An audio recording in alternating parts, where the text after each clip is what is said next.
Regular Classics World viewers will remember that we recently acquired an Aston Martin DB7 and then another one. That was a 6-cylinder one, and it was good. We enjoyed it. We loved its styling, but in truth we never really bonded with the Aston Martin in the way that we've have done with previous project cars. So we decided to move on and go for something else. But the big question is, what do you replace a black British sports car with? Well, the answer is simple. Another black British sports coupe. So introducing our 2003 Jaguar XKR.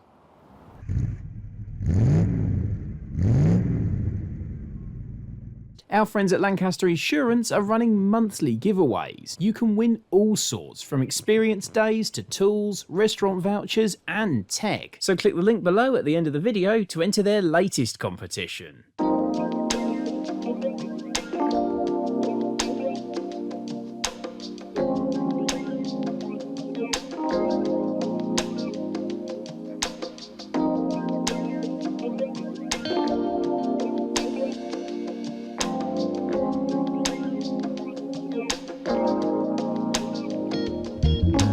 So where to begin? Well, the first thing is we bought the right spec.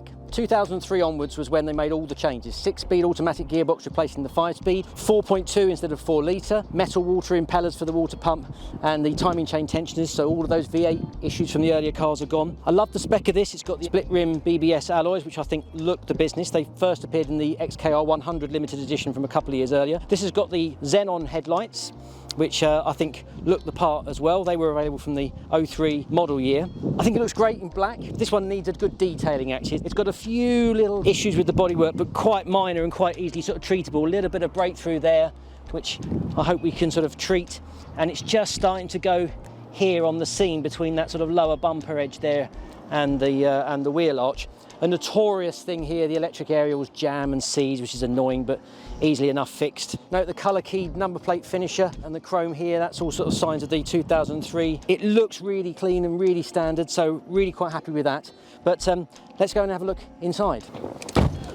So I love the interior of the XK. It's got that distinctive Spitfire wing fascia. It's the grey bird's eye maple on the XKR come this vintage. And a new thing for 03 model year was the new two-tone leather you could specify. So this has got the cranberry and warm charcoal, and someone specified the alley pack, which means you've got the aluminium surround for the J-gate, the instrumentation, and indeed down on the pedals. Again, very straight and tidy inside. But let's get out on the road and see if we can see what we bought mechanically at least.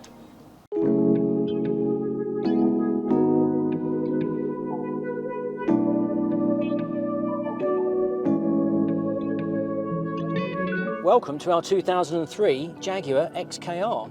It's always slightly terrifying when you buy a car largely sight unseen.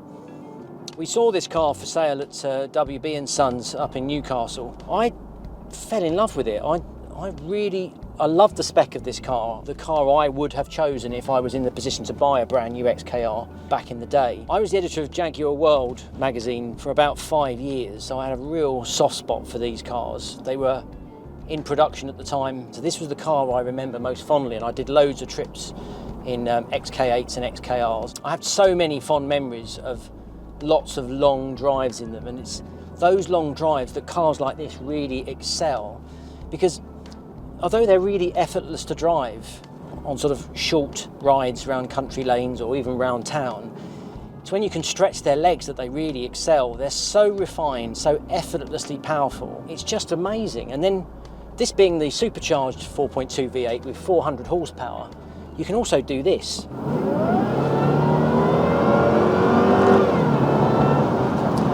I mean, it's just astonishing. It really is.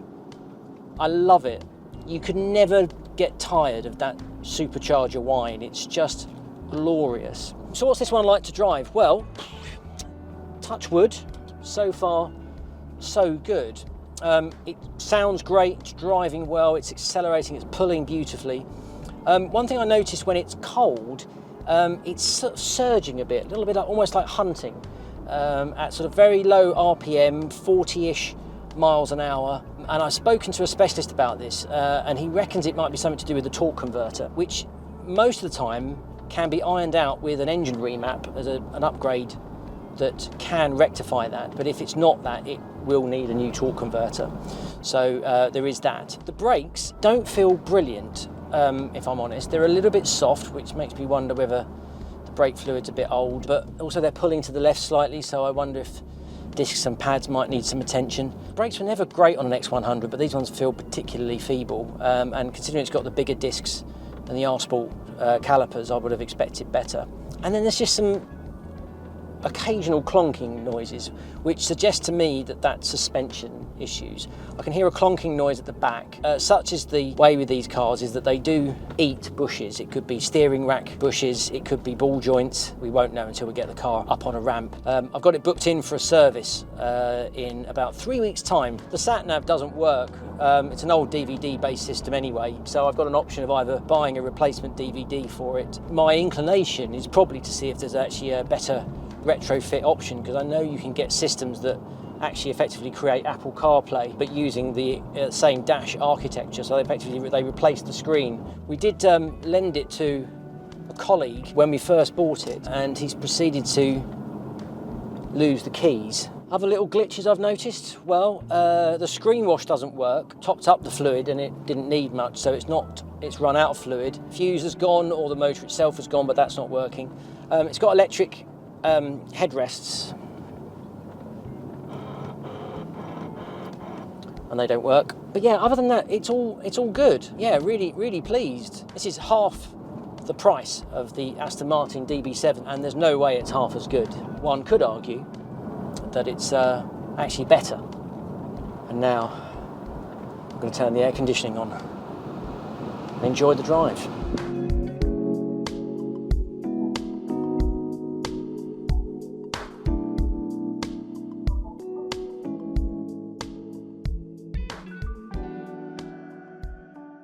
This video is proudly sponsored by Lancaster Insurance. Give them a call on 01480 400 889 for an insurance quote on your classic car. And don't forget to click the link below to enter their latest competition.